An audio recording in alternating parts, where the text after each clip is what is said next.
अस्सलाम वालेकुम and very good morning to all of you dear students. तो आज मैं आपके लिए एक और लेक्चर लेके आ रहा हूँ for the class 12th in the playlist of the current electricity. जैसा कि आपको पता है कि जो मेरा इस प्लेलिस्ट का जो अभी तक लास्ट लेक्चर था वो था किरचॉफ्स रूल्स पे। तो किरचॉफ्स रूल्स आपने पढ़े हैं, उसके करंट रूल भी पढ़ा और लूप रूल भी पढ़ा। तो आपको पता है कि वो कब यूज करते हैं टू एनालाइज द सर्किट्स। तो इन किरचॉफ्स रूल्स की एक बहुत बड़ी एप्लीकेशन है, बहुत बड़ी प्रैक्टिकल एप्लीकेशन है and that is called the Wheatstone bridge. तो आज जो हमारा टॉपिक बनेगा वो व्हीटस्टोन ब्रिज पे बनेगा। तो हम जो आज पढ़ने वाले हैं वो क्या है, व्हीटस्टोन ब्रिज। एक्चुअली ये जो व्हीटस्टोन ब्रिज है ना, एक्चुअली ये एक सर्किट है, ये एक सर्किट है या आप इसको एक इलेक्ट्रॉनिक डिवाइस भी कहेंगे। ये एक इलेक्ट्रॉनिक डिवाइस है या इलेक्ट्रिक डिवाइस है जिसको पहले बनाया था सैमुअल हंटर क्रिस्टी ने। किसने बनाया था इसको पहले? इस डिवाइस को या इस सर्किट को पहले बनाया था किसने? सैमुअल हंटर क्रिस्टी ने। मगर क्या हुआ कि इसका नाम व्हीटस्टोन क्यों पड़ा? तो एक्चुअली बात यह कि जब पहले सैमुअल हंटर क्रिस्टी ने ये डिवाइस बनाया था तो उस टाइम लोगों ने इसको ज्यादा नोटिस में नहीं लाया, मतलब कि लोगों को इसके बारे में ज्यादा जानकारी नहीं मिली। तो उसके बाद क्या हुआ कि एक और साइंटिस्ट आया, उसका नाम है चार्ल्स व्हीटस्टोन। क्या नाम है उसका? Charles Wheatstone. तो चार्ल्स व्हीटस्टोन ने क्या किया, इसको रीइंट्रोड्यूस किया। No doubt it was first invented by the Samuel Hunter Christie, but it was not noticed by the people. तो इसलिए चार्ल्स व्हीटस्टोन ने इसको रीइंट्रोड्यूस किया। तो उसके बाद लोगों को पता चला कि ये कैसा है, ये कैसा काम करता है। तो दैट इज वाई इस डिवाइस का या इस इलेक्ट्रिक सर्किट का नाम पड़ा व्हीटस्टोन ब्रिज। क्या नाम पड़ा? Wheatstone bridge. मगर यह व्हीटस्टोन ब्रिज ना, यह सिंपली अख प्रैक्टिकल एप्लीकेशन कमिच किरचॉफ्स रूल्स। तो किरचॉफ्स रूल अप्लाई गसन। तो मगर ये क्या व्हीटस्टोन ब्रिज दिवन, यहां पर आप मस्ती कर सकते हैं एक इलेक्ट्रिक सर्किट के साथ। तो मैं आपको अभी दिखाऊंगा कि वो मस्ती आप कैसे कर सकते हैं। मतलब कि आप रेजिस्टर के साथ खेलेंगे, उसकी रेजिस्टेंस चेंज करेंगे। तो उसकी रेजिस्टेंस आप ऐसे चेंज करेंगे कि आपको अननोन रेजिस्टेंस पता चलेगी। तो मोटे मोटे तौर पे मुझे लग रहा है कि आपको पता चला कि ये व्हीटस्टोन ब्रिज हमें क्या देगा। ये आपको अननोन रेजिस्टेंस देगा। अगर आपको कहीं पे निकालनी है कि इसकी रेजिस्टेंस क्या है तो उसको इस डिवाइस में रखिएगा जिसकी रेजिस्टेंस निकालनी है। तो एक रेजिस्टर के साथ खेलिएगा और आपको अननोन रेजिस्टेंस की रेजिस्टेंस पता चलेगी। कैसे पता चलेगी? इसकी सर्किट डायग्राम क्या है वो मैं यहां पे बनाता हूं। तो एक्चुअली इस सर्किट में 4 रेजिस्टर्स होते हैं और एक स्क्वायर शेप्ड फिगर होती है। स्क्वायर तो आपको पता है कि कैसा होता है। तो यहां पर मैं एक स्क्वायर बनाता हूं। चलो ये मैं पहले स्क्वायर बनाता हूं। स्क्वायर तो पाई स्क्वायर 4 साइड, ठीक है। यमन चोरवनी साइडन करें काम, यमन 4 रेजिस्टर लागन। कत लागन? 4 रेजिस्टर। चलो युद्धस लाग बा रेजिस्टर, समझना। तो ये मैंने एक रेजिस्टर यहां पर कनेक्ट कर दिया, तो यहां पर मैं एक और रेजिस्टर को कनेक्ट करूंगा। समझना मेरी बात। तो 4 साइड्स पे 4 रेजिस्टर्स में यहां पर कनेक्ट करता हूं। ये मैंने एक और रेजिस्टर कनेक्ट कर दिया और यहां पर मैं एक और रजिस्टर कनेक्ट करता हूं, ठीक है। नो डाउट आप में से कुछ बच्चे बोलेंगे कि सर यहां पर रजिस्टर की जो कलर है वो चेंज कर रहा है।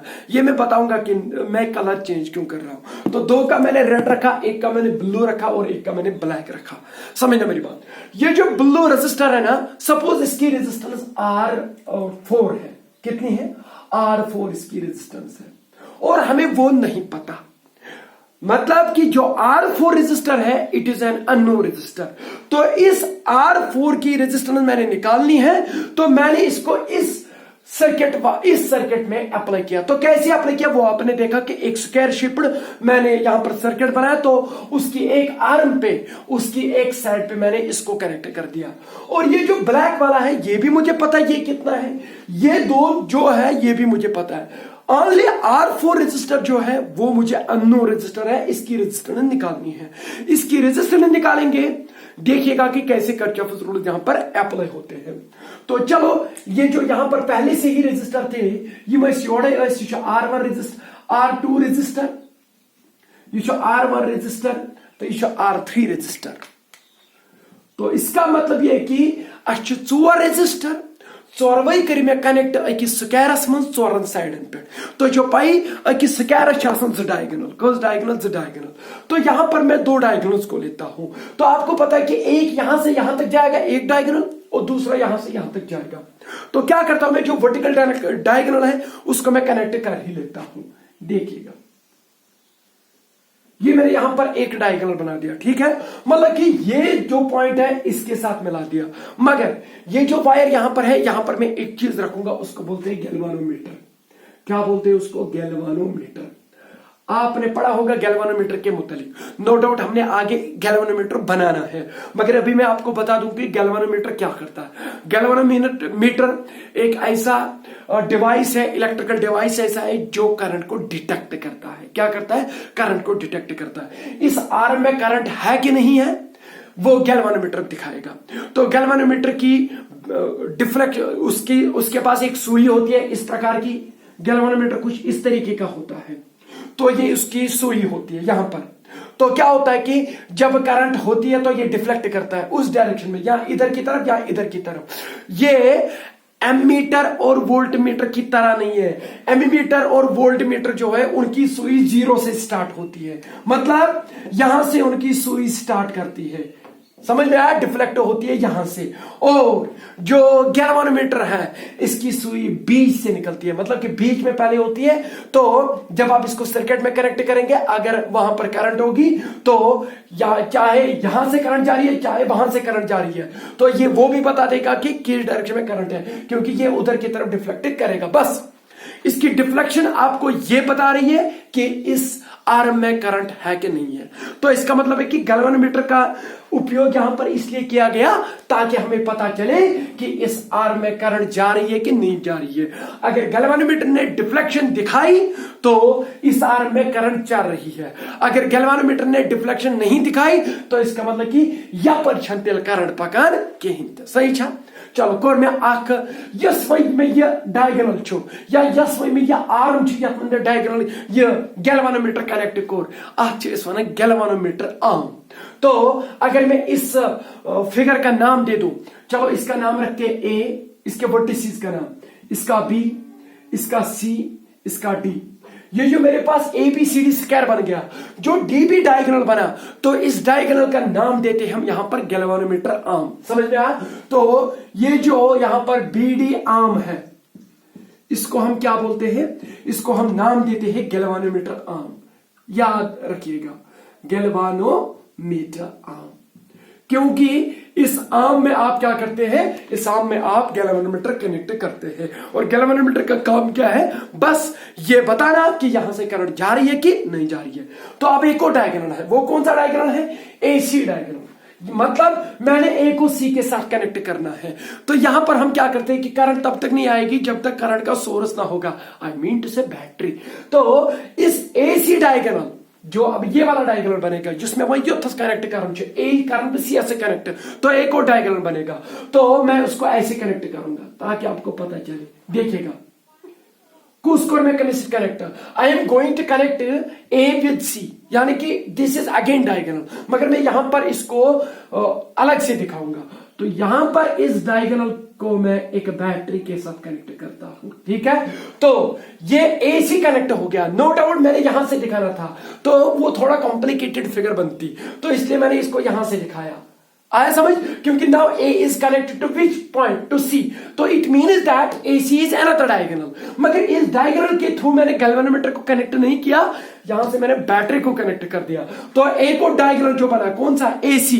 इस AC आर्म को हम नाम देते हैं बैटरी आर्म। सिंपल डेफिनेशन है, सिंपल टर्मिनोलॉजी है, किसको बैटरी आर्म बोलते हैं और किसको गैल्वेनोमीटर आर्म बोलते हैं। तो इसका मतलब ये होता है कि जो आपके पास यहां पर स्क्वायर शेप्ड सर्किट बना जिसमें 4 रेजिस्टर्स कनेक्टेड है, तो वहां पर जो दो डायगोनल्स होते हैं, तो एक डायगोनल का नाम देते हैं गैल्वेनोमीटर आर्म और दूसरे डायगोनल का नाम देते हैं बैटरी आर्म।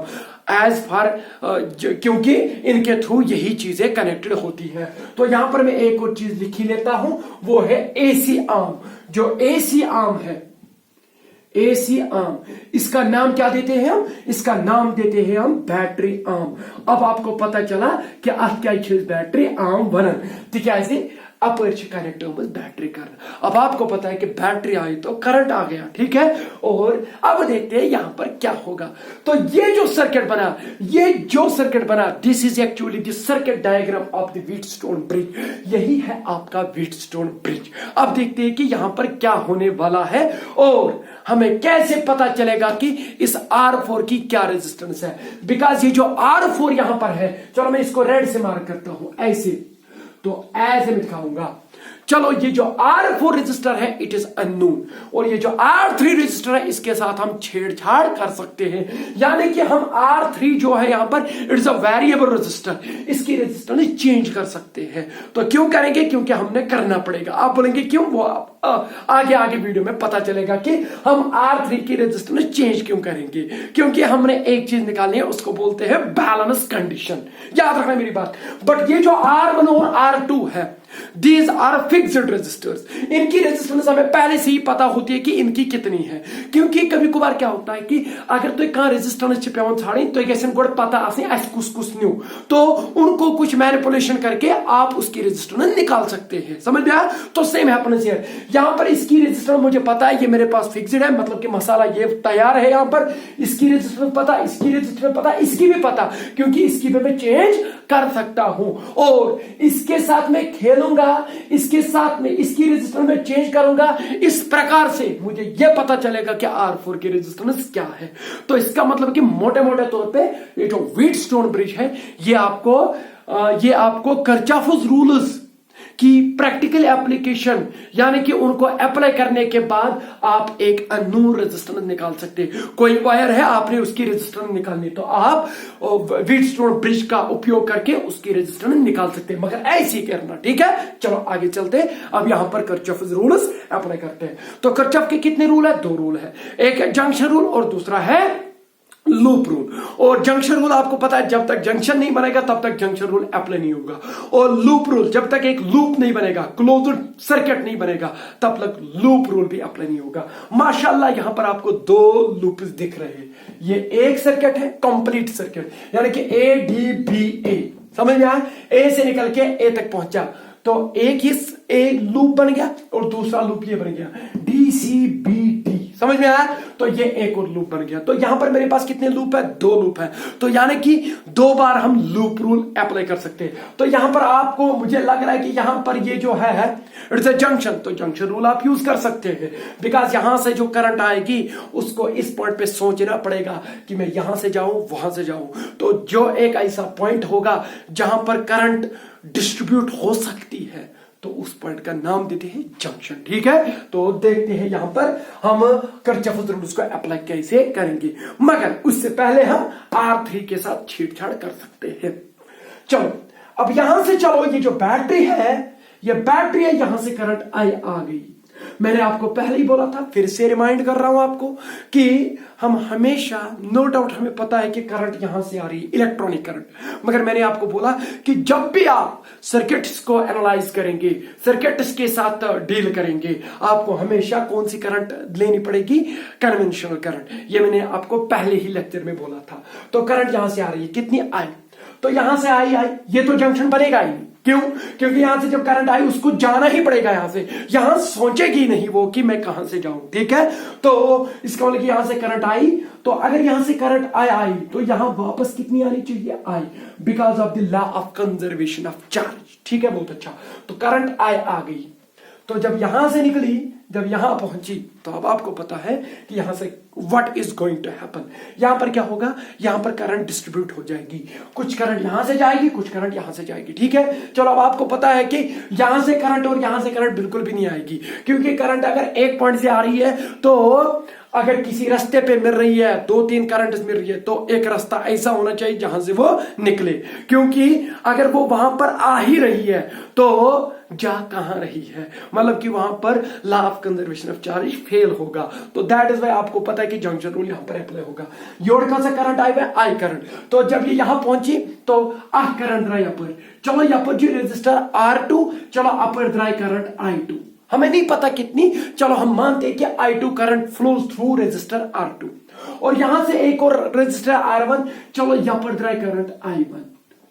तो अगर बह तुम वन योथस करो तो जंक्शन रूल अप्लाई, तुम वनो I is equal to I1 plus I2, क्योंकि current I1 is incoming current and current I1 and I2 are outgoing currents. As far as the junction rule is concerned, incoming currents towards the junction are equal to the outgoing currents at the same junction. सही बात, तो बहुत अच्छा। तो यहां पर कैसा current रहा है I1, यहां पर कैसा रहा है I2। चलो आगे चलते हैं। जब करंट यहां पहुंची तो बताइए इस आर्म में कितनी करंट है, I2, समझ रहे आप। जब ये यहां पे पहुंचे तो यहां पे क्या है, यहां पे जंक्शन है कि नहीं, जंक्शन है, तो फिर से करंट डिस्ट्रीब्यूट हो जाएगी।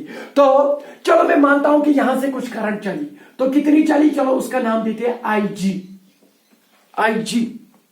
तो ये इंस्पेक्टर जनरल नहीं है, IG मीन्स गैल्वेनोमीटर करंट। तो ये जी मैंने इसलिए सबस्क्रिप्ट में लिखा ताकि आपको पता चले कि IG means the current through the galvanometer. Galvanometer arm के थ्रू कितनी करंट जा रही है, चलो I3। तो अगर यहां से IG जा रहा है तो वो I2 से ही कुछ कटा, यानी कि अगर योड़ I2 करंट आए तब मज द्राव यपर IG करंट, क्या करंट था नाम IG, यपर मन I2, क्योंकि अब तो आपको पता है कि योड़ अगर I2 आओ क्या द्राव यपर वहां के चल बराबर I2 यपर, चलो यपर जो रेजिस्टर R4, चलो अपर द्राव करंट I4। समझ में आया कि नहीं आया, बहुत अच्छा। अब देखिए यहां से करंट कितनी गई IG, यहां से I4, समझ में आया। मैंने यहां पर भी जंक्शन रूल अगर आप अप्लाई करेंगे तो I2 is incoming current and I4 and IG are outgoing current at the junction D, समझ में आया। तो इसका मतलब कि IG plus I4 will be equal to I2 at the junction D, अगर हम जंक्शन रूल अप्लाई करेंगे तो। समझ में आया, चलो आगे चलते हैं। अब हमें पता है कि यहां से कितनी करंट आ रही है, यहां से करंट I1 आ रही है, तो ये एक और जंक्शन बना, समझ में आया। तो यहां से कितनी करंट आ रही है, IG करंट, क्योंकि जब तक जंक्शन टू जंक्शन करंट एक ही रहती है, मैंने आपको बोला है इससे पहले भी, क्योंकि जब तक आपको ये कॉन्सेप्ट क्लियर होंगे तो आपको कहीं पे कोई परेशानी नहीं होगी।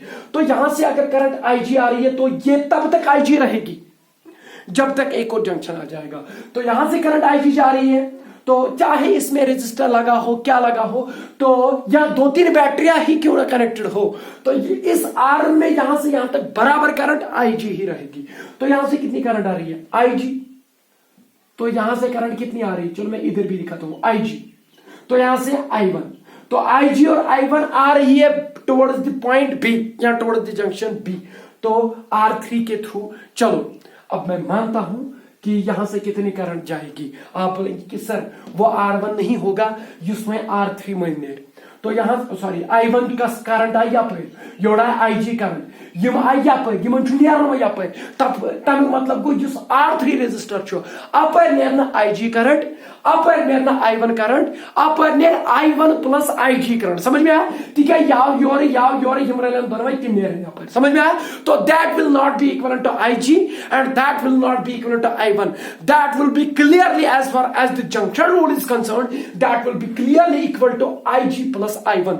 सपोज उसका नाम रखा मैंने I3, समझ में आया। अगर मैं आपसे पूछूं कि बताइए I3 करंट कितनी होगी, आप माशाल्लाह जंक्शन रूल यहां पर अप्लाई करेंगे, आप बोलेंगे यहां से IG आ रहा है, यहां से I1 आ रहा है, तो IG plus I1 is equal to I3, तो मतलब आपको I3 पता है। तो अब आपको पता चला कि यहां से रेजिस्टर R1 के थ्रू करंट I1 जा रही है, I2 R2 के थ्रू जा रही है, I4 R4 के थ्रू जा रही है और I3 R3 रजिस्टर के थ्रू जा रही है। तो यहां से कितनी करंट आई I4, यहां से I3, ठीक है, तो वो फिर से मिलेंगी, तो फिर से आपको कितनी करंट मिलेगी I, समझ में आया। तो ये मैंने यहां पर करंट को डिस्ट्रीब्यूट किया, समझ में आया। अब आपको पता है कि कहां से कितनी करंट जा रही है। अब इस लेक्चर का मोस्ट इंपॉर्टेंट टॉपिक या मोस्ट इंपॉर्टेंट जोन। तो अगर आपको वो समझ में नहीं आएगा तो व्हीटस्टोन ब्रिज बर्बाद, क्योंकि व्हीटस्टोन ब्रिज एक कंडीशन पे चलता है, तो उसको बोलते हैं बैलेंस कंडीशन या नल डिफ्लेक्शन ऑफ गैल्वेनोमीटर। तो वो देखेंगे वो क्या चीज है। अभी तक मैंने सर्किट को बनाया, सर्किट में कौन सी करंट कहां जा रही है वो मैंने बना दिया। तो अब हम सर्किट को अप्लाई करेंगे, क्या यहां पर हम सर्किट को ऑपरेट करेंगे और हम R4 रजिस्टर देखेंगे कैसे निकलेगा। ठीक है, तो चलो आगे चलते हैं। अब क्या करते हैं, अब आपको पता है कि हम किसके साथ खेल सकते हैं, कौन सा रजिस्टर है वो याद है ना, पहले से लेक्चर देख रहे हो ना। तो कौन सा रजिस्टर है वो R3 रजिस्टर है। तो मैं R3 रेजिस्टेंस चेंज कर रहा हूं। ये तो मुझे पता है कितनी रेजिस्टेंस है, ये तो पता ही नहीं है कितनी है, क्योंकि R4 इज अननोन। तो आप कोई भी अननोन रख सकते हैं, मैंने यहां पर ऐसे बना दिया। तो ये जो R3, चलो मैं इसके साथ खेल रहा हूं, तो आप इसकी रेजिस्टेंस चेंज कर सकते हैं, because this is a variable resistor. ये चीज याद रखना। तो दैट इज वाई ये जो लेक्चर में दे रहा हूं, एक्चुअली ये लेक्चर प्रैक्टिकल होता है। जो इसके बाद 2 और लेक्चर्स है, एक है मीटर ब्रिज और दूसरा है पोटेंशियोमीटर। मुझे लगता है कि मैं वो लेक्चर्स ऑनलाइन नहीं दूंगा, क्योंकि वो भी प्रैक्टिकल लेक्चर्स है। तो जितना प्रैक्टिकल सही रहता है ना, तो उतना आपको ज्यादा समझ में आ जाएगा। नो डाउट अगर लेक्चर ये जो लॉकडाउन है बढ़ गया, तो मैं उसके लिए उन 2 लेक्चर्स के लिए एडिटेड वीडियोस लेके आऊंगा। मतलब कि मैं उनको लेक्चर्स को एडिट करूंगा, मैं वीडियो को कंबाइन करूंगा, मतलब कि मैं एक प्रैक्टिकल वीडियो लेके आऊंगा, तो उसी से मैं दिखाऊंगा आपको, तो आपको बहुत आसानी से समझ में आ जाएगा। तो फिलहाल ये आखिरी लेक्चर है इसका, अगर टाइम मिला तो जल्दी उसको भी निपट लेंगे। तो अब देखिए यहां पर क्या हो रहा है। तो ये जो R3 रजिस्टर है, ये वेरिएबल रजिस्टर है, ये मैं आपको दिखाता, but it is actually practical में ये दिखाते हैं। चलो अब आप मान लीजिए कि ये जो R3 है इट इज वेरिएबल, इसकी रजिस्टर में चेंज कर सकता हूं। अगर भाई ये भी रजिस्टर में चेंज कर, आपको पता है कि यहां पर जो पोटेंशियल है वो चेंज हो जाएगी, क्योंकि when you are going to change the register then the potential drop automatically across the register gets changed. आप बोलेंगे कैसे, क्योंकि आपको पता है कि from ohm's law V is equal to IR। When you are going to change the register, तो इसकी रेजिस्टेंस चेंज करेंगे, तो इसकी रेजिस्टेंस अगर आप चेंज करेंगे तो अलग अलग पोटेंशियल ड्रॉप होगा। सही बात, मतलब कि यहां से यहां तक पोटेंशियल डिफरेंस अलग अलग हो जाएगी। तो that is why I am going to play with the register R3। तो R3 के साथ मैं खेल रहा हूं, इसकी रेजिस्टेंस चेंज कर रहा हूं, तो यहां पर पोटेंशियल चेंज हो रही है। समझ में आ रहा है। तो मैं ऐसे खेल रहा हूं, जो यहां पर पोटेंशियल है, I don't know how much is the potential at this point. तो मैं इस R3 के साथ ऐसे खेल रहा हूं कि यहां पर एक टाइम पे वही पोटेंशियल आई जो यहां पर थी। बताइए what will happen through this arm, क्या गैल्वेनोमीटर डिफ्लेक्ट करेगा कि नहीं करेगा। मैंने आपको बोला कि करंट तब तक नहीं चलती जब तक पोटेंशियल डिफरेंस ना होगी। मतलब कि ये एक पॉइंट है, ये दूसरा पॉइंट है। अगर यहां पर जो पोटेंशियल है वो यहां पर नहीं है, तो करंट बिल्कुल चलेगी इस पॉइंट से यहां की या यहां से यहां तक। जब तक 2 पॉइंट्स के बीच में पोटेंशियल डिफरेंस होगी तो करंट चलेगी, क्योंकि आपको पता है when there is V then there is I, no V तो there will be no I। क्योंकि आपको पता है कि ओम्स लॉ से तो यही पता चला, पोटेंशियल डिफरेंस होगी तो करंट होगी। ठीक है, अब मुझे एक बात बताओ, मैं यहां पर खेल रहा हूं तो पोटेंशियल यहां चेंज हो रही है, समझना मेरी, ये लेक्चर बहुत अच्छा है। तो यहां पर मैं रेजिस्टेंस चेंज कर रहा हूं, क्योंकि मैं इसके साथ छेड़छाड़ कर रहा हूं। तो इस R3 के साथ मैं छेड़छाड़ कर रहा हूं, तो व्हाट हैपेंस एट दिस, तो potential is going to get changed. तो पोटेंशियल चेंज हो रही है। तो एक ऐसी स्थिति आई, एक ऐसा पॉइंट आया, एक ऐसा जंक्चर आया, यहां पर जो पोटेंशियल है वही यहां पर भी है। समझ में आया। तो व्हाट विल हैपन, क्या करंट यहां से यहां जाएगी कि नहीं जाएगी? बिल्कुल नहीं जाएगी, क्योंकि now the potential at D is going to be same as that the potential at B due to the change in the resistance R3। किसी रेजिस्टर के साथ आप खेलिएगा तो एक ऐसा स्टेज आ ही जाएगा, जब यहां से करंट जाएगी ही नहीं, मतलब कि गैल्वेनोमीटर डिफ्लेक्शन दिखाएगा कि नहीं दिखाएगा। तो अब आपको पता चला कि इस गैल्वेनोमीटर को हम यहां पर क्यों रखते हैं, ताकि हम देख रहे हैं कि यहां से करंट जा रही है कि नहीं जा रही है। When there is deflection in the सुई of the galvanometer, what will happen? तो you can say that यहां से करंट जा रही है। तो अब मैंने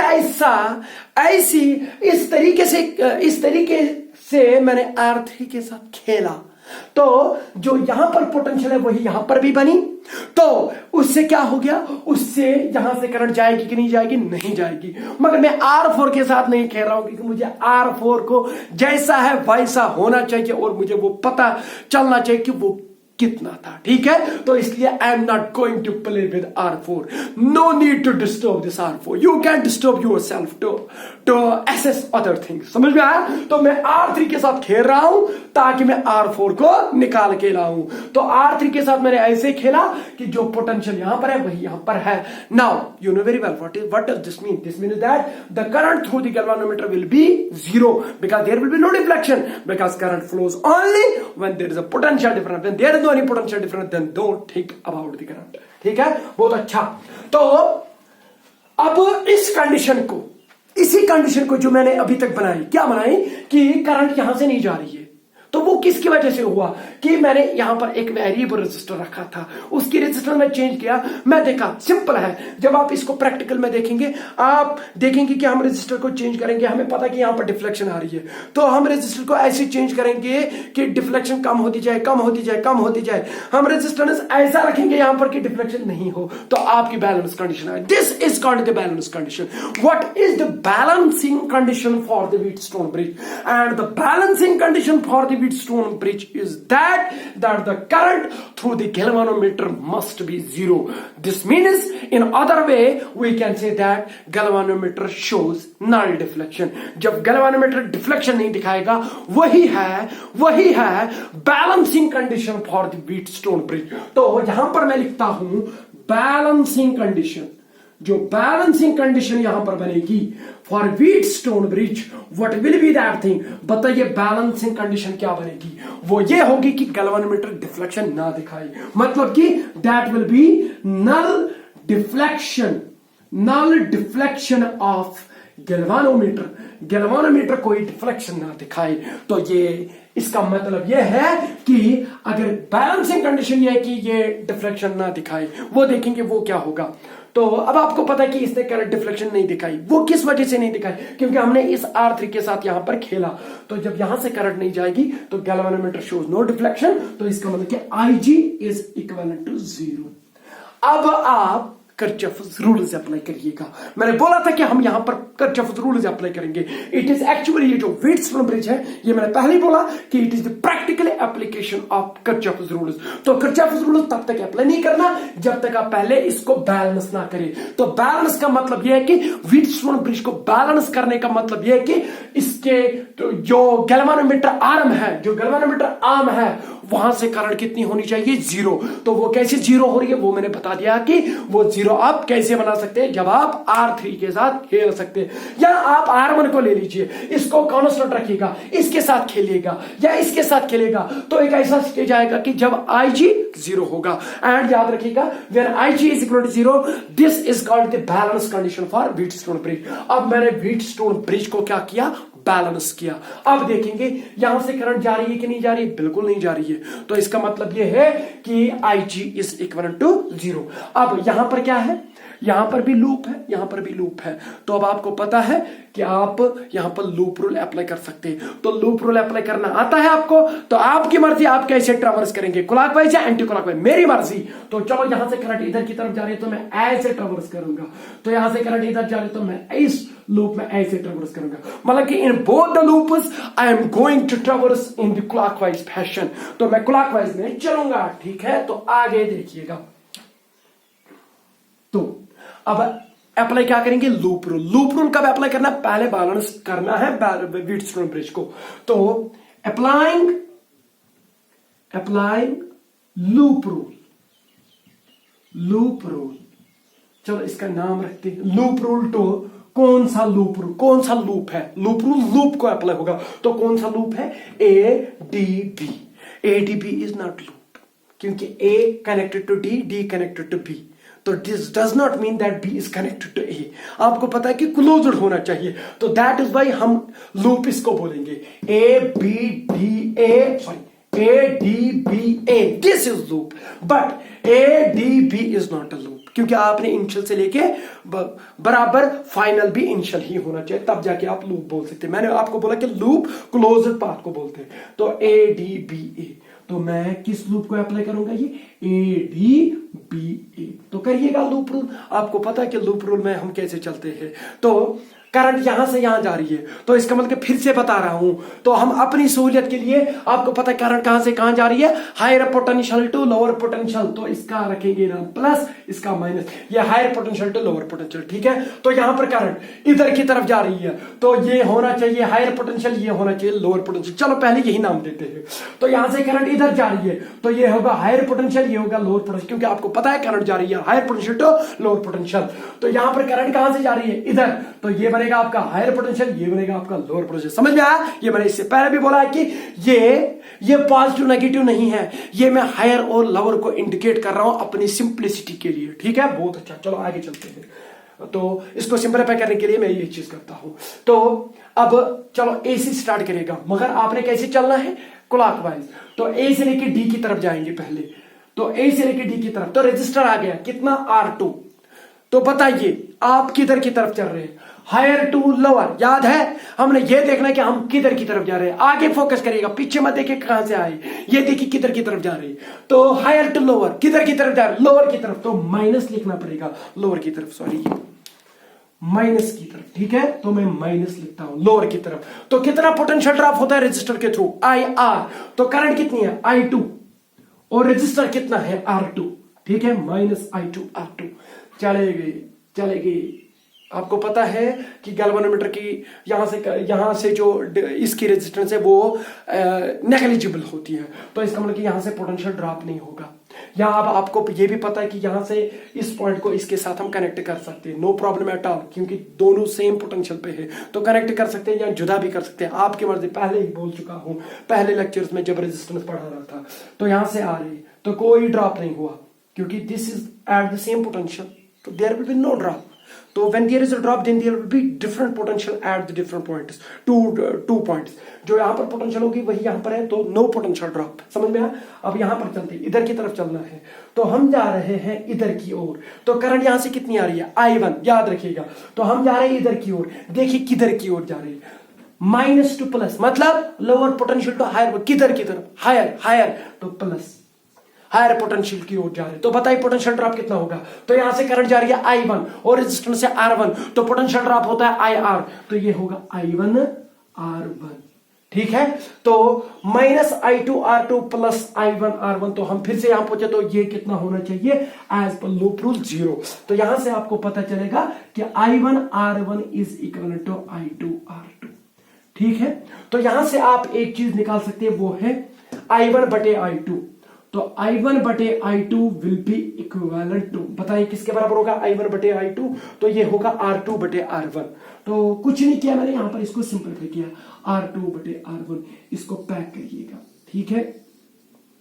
तो I1 बटे I2 is equal to R2 बटे R1। ये एक कंडीशन निकली, कब, जब हमने लूप रूल अप्लाई किया। तो अब यहां पर लूप रूल अप्लाई करेंगे और फिर देखेंगे बैलेंस कंडीशन से क्या निकला था, ठीक है। तो बहुत अच्छा, चलो यहां पर मैं लिखता हूं अब। तो ये बैलेंसिंग कंडीशन जो भी यहां पर है, इसको मिटा देते हैं, ठीक है। तो अब देखिए, अब लूप रूल किस में अप्लाई करेंगे, इन द लूप DCBD। तो अप्लाइंग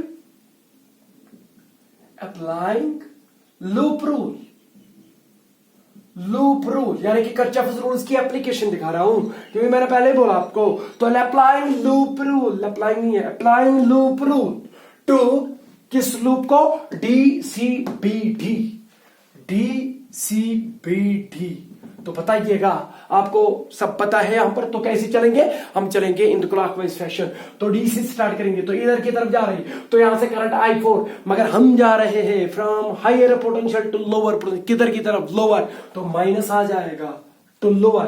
तो कितना है यहां से पोटेंशियल ड्रॉप, तो IR, तो करंट है I4, तो रजिस्टर I4, तो IR हो गया I4R4, तो माइनस I4R4, ठीक है। तो आगे चलिएगा इधर की तरफ, फिर यहां से आए इधर की ओर, तो हम जा रहे हैं, ये माइनस है ये प्लस है, मैंने अपनी सहूलियत के लिए लिखा था। तो फ्रॉम लोअर टू हायर, किधर की ओर, हायर की ओर, तो टू हायर, समझ में आया। तो यहां से करंट कितनी है, I3 इस आर्म में, और रजिस्टर कितना है, R3, तो ये बनेगा प्लस I3R3। तो फिर यहां से चलेंगे, तो यहां पर तो आपको पता है कि नो पोटेंशियल ड्रॉप, तो फिर से तो it will be equal to 0 as far as the Kirchhoff's law rule is concern. तो यहां से आपको I3 सिंपलीफाई करेंगे, R3 इज इक्वल टू उधर जाके I4 R4। तो यहां से आप क्या कर सकते हैं, I3 बटे I4 निकाल सकते हैं, जैसे वहां पर I1 बाई I2। तो I3 बटे I4 किसके बराबर होगा, I3 बटे I4 is equal to R4 बटे R3। ठीक है, तो ये एक और रिलेशन निकली, मगर जब हमने लूप रूल अप्लाई किया तो इसका नाम रखते हैं सेकंड और इसका नाम रखते हैं first. These are the two relations which we got when we apply loop rule to the loops. ठीक है, मगर ये तब हमने अप्लाई किया था जब हमने बैलेंसिंग कंडीशन ली थी, मतलब कि यहां से करंट नहीं जा रही है। अब वो देखेंगे कि अगर यहां से करंट नहीं जा रही तो व्हाट विल हैपन। ठीक है, तो ये चीज हो रहा है, अब यहां पर देखेंगे वो भी निकालेंगे। तो एट बैलेंसिंग कंडीशन जो आपकी बैलेंसिंग कंडीशन थी वो क्या थी, IG जो गैल्वेनोमीटर की कंडीशन करंट है वो कितनी है, 0, यानी कि यहां से करंट नहीं जा रही है, वही है ना बैलेंसिंग कंडीशन। तो यहां से करंट नहीं जा रही है, तो अब देखिएगा यहां से कितनी करंट आ रही है, I2। जब यहां से नहीं जा रही है, समझ में आ रहा है, जब यहां से नहीं जा रही है तो यहां से जा रही है I4। तो इसका मतलब है कि अगर योड़ा I2 करंट आए सदाई सर यहां पर, क्योंकि यहां पर ये जंक्शन ही नहीं बना अब, क्योंकि अब करंट यहां से नहीं जा रही। आप इसको बिठा सकते, देखिए यहां से करंट नहीं जा रही है तो बिठा दीजिए इसको। अगर यहां से करंट कितनी आ रही है, I2, तो यहां से कितनी जानी चाहिए, I2। तो इसका मतलब कि यहां से करंट नहीं जा रही है, बैलेंसिंग कंडीशन ये है ना। तो अगर बैलेंसिंग कंडीशन तो यहाँ पर करंट नहीं आ रहा, अगर यहाँ पर I2 ऐसा कैसे यहाँ पर ही नहीं आ रही, तो यहाँ पर कतन है I4। तो इसका मतलब ये है कि I2 must be equal to I4। समझ गया, बहुत अच्छा। तो I2 is equal to I4, क्योंकि गैल्वेनोमीटर के थ्रू करंट नहीं जा रही है, तो यहां से I2 आ रही है, वो यहां से जाना पड़ेगा। तो इसका मतलब यहां से I4 जा रहा है, तो इसका मतलब I4 must be equal to I2। ठीक है, तो सेम हैपन्स हियर। अब यहां पर चलते हैं। ठीक है, तो यहां से कितनी करंट आ रही है, I1। तो यहां से IG आ रही थी, मगर वो आ ही नहीं रही है, because it is balancing, it is balanced. तो यहां से करंट नहीं आ रही है, तो कितनी करंट आ रही है, I1। तो वो बराबर यहां से जाना चाहिए, क्योंकि एक ही बात है, जब तक एक ही बात है, जंक्शन टू जंक्शन एक ही करंट रहती है। तो यहां से अगर I1 आ रही है, मगर यहां से कितनी जा रही है, I3। तो इसका मतलब कि I1 गैस आसन बराबर I3s, क्योंकि सेम पाथ, वन करंट, ये याद रखिएगा, एक स्लोगन याद रखिएगा, वन पाथ वन करंट। ठीक है, तो यहां से एक ही पाथ है, यहां से यहां तक, तो एक ही करंट चलेगा। अगर I1 है तो यहां पर मैंने नाम दिया I3, तो इसका मतलब कि I1 must be equal to I3। तो बैलेंसिंग कंडीशन से एक और चीज पता चला, क्या I1 must be equal to I3। यहां पर क्या निकला था आपको, I1 बटे I2, यहां पर I3 बटे I4। मैं यहां पर ये जो दो और रिलेशन लेके आ, क्यों ना मैं यहां पर डिवाइड कर दूं इनको, क्योंकि व्हेन मैं डिवाइड करूंगा I1 डिवाइडेड बाय I2। आप बोलेंगे क्यों, क्योंकि यहां पर I1 बटे I2 आपको पता है। तो ये भी बैलेंसिंग कंडीशन पे है। ये दोनों रिलेशंस कब निकली, जब बैलेंस, ये व्हीटस्टोन ब्रिज बैलेंस था। तो जब व्हीटस्टोन ब्रिज बैलेंस था तो ये कंडीशन थी, I2 is equal to I4 and I1 is equal to I3। तो यहां पर देखिए बैलेंसिंग कंडीशन से एक रिलेशन निकली आपको I1 बटे I2। तो यहां पर अगर आप देखेंगे यहां पर भी I1 है और I2 है, तो दो इक्वेशन से तो डिवाइड करिएगा। तो यहां से मैं क्या निकाल सकता हूं, इसको मैं ये डिवाइड करूंगा, तो what do we get, I1 divided by LHS को LHS डिवाइड करेंगे, I2 must be equal to I3 by I4।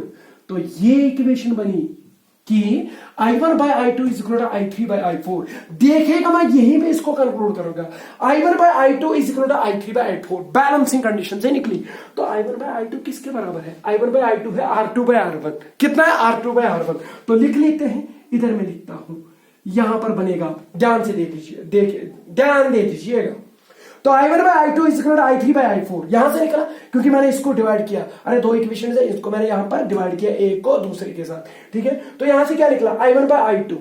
तो I1 बाय I2 किसके बराबर, R2 बाय R1। तो I1 बाय I2 के बदले में लिख सकता हूं R2 bye R1 is equal to, बताइए I3 बाय I4 वो यहां से निकला, वो उसके बदले क्या लिख सकते हैं, I4 बाय I3। तो इसका मतलब I3 बाय I4 के बदले R4 बाय R3 लिख सकते हैं।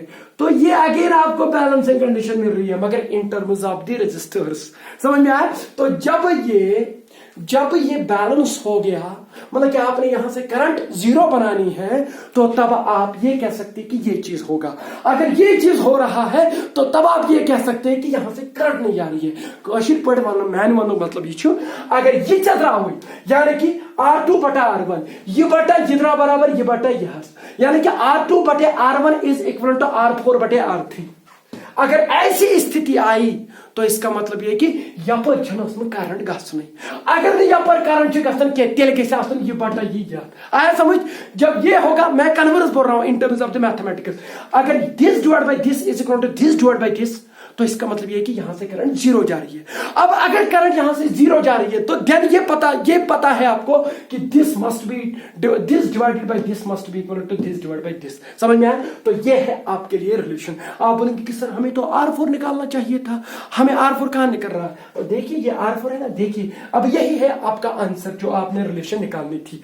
तो जब भी आप एक ऐसा सर्किट देखेंगे, उनमें अगर आप ऐसे जो एडजेसेंट रेजिस्टर्स है उनका जो कोएफिशिएंट है, यानी कि R2 डिवाइड बाय R1 यानी कि उनका कोशंट लेके, और यहां पर भी उनका ही रेस्पेक्टिव कोशंट लेके, अगर उनका कोशंट इक्वल निकल रहा है तो इसका मतलब कि यहां से करंट नहीं जा रही है। जो भी रेजिस्टर यहां पर होगा मिटा दे दीजिए इसको, तो कोई प्रॉब्लम नहीं होगी, क्योंकि उसको यहां पर रखना फजूल है। क्योंकि हमें पता है कि जब ये divide by this is equal to this divide by this, ये इसलिए निकला क्योंकि यहां से करंट नहीं जा रही थी। तो अगर ये इसके बराबर निकल रहा है तो इसका मतलब कि यहां से करंट नहीं जा रही है। अगर यहां से करंट नहीं जा रही तो इसका मतलब कि ये है कि इनका डिवीजन जो है वो इक्वल होना चाहिए, यानी कि रेशियो।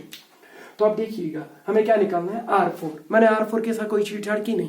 क्या मुझे R1 और R2 पता था? क्योंकि गिवन थे।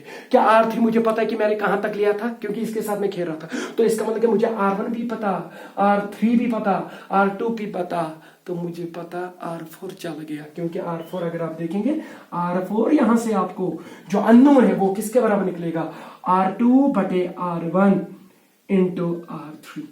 R3 इज दैट रजिस्टर जिसके साथ आपने खेला। तो कितना खेला, कहां पहुंचा दिया इसको, वो लिख लीजिएगा इधर। और ये दोनों का तो पता ये क्या थे, तो इनको ले लीजिएगा, इनका डिवीजन ले लीजिएगा, उसको इसके साथ मल्टीप्लाई करिएगा, you will get the unknown register. समझ में आया? मगर ये तब होगा, इसके साथ तब तक खेलना है जब तक यहां से करंट जो गैल्वेनोमीटर से डिफ्लेक्शन है वो जीरो हो जाए। समझ में आया? तो मुझे लगता है कि ये जो लेक्चर है आपको समझ में आया होगा कि व्हीटस्टोन ब्रिज किसे कहते हैं और इसको अप्लाई कैसे कर सकते हैं। क्योंकि मैंने इस पे पहले ही न्यूमेरिकल दिए हैं जो रजिस्टर्स पे। क्योंकि जब भी आप ऐसा रजिस्टर देखेंगे तो यहां पर चलो मैं मानता हूं कि R5 रजिस्टर है, तो अब क्या है कि आपने बताना कि बताइए AC के बीच में कितने रजिस्टेंस है। चलो ये रजिस्टर है 6, ये रजिस्टर है 12, और ये रजिस्टर है 2, और ये रजिस्टर है 4, तो ये है 10।